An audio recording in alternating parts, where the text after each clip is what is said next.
तर मंडळी आज आहे ना, नाश्त्यासाठी मी पास्ताच बनवला होता. इथे पटकन एक कांदा कापून घेतला, एक टमाटर कापून घेतला आणि मस्त असा फ्राय करून घेतला.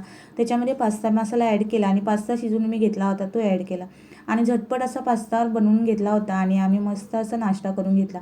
आज रियांच्या आत्या पण आली होती, त्यामुळे आम्ही तिघा मिळून छान नाश्ता केला आणि रियांचे बाबा घरी होते आज.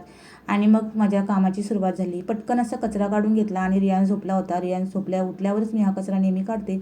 आणि पाऊस पण एवढा आहे 2 दिवसापासून, त्यामुळे ना गरबा पण खेळायचा मूड खराब होऊन जातो. आणि रियांश खूप खुश होता कारण त्याच्या आत्या आली होती. तो मस्त असं खेळत होता त्यांच्यासोबत.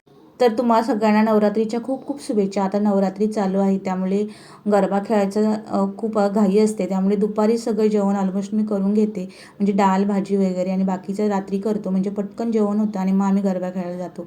आता हे रुटीन नेहमी 9 दिवस फॉलो करणार आहे मी. आणि नंतर हे कपडे इकडचे तिकडे अरेंज केले आणि रियांश पण खूप खुश होता कारण पप्पा वगैरे होते घरी आणि आत्या पण होती.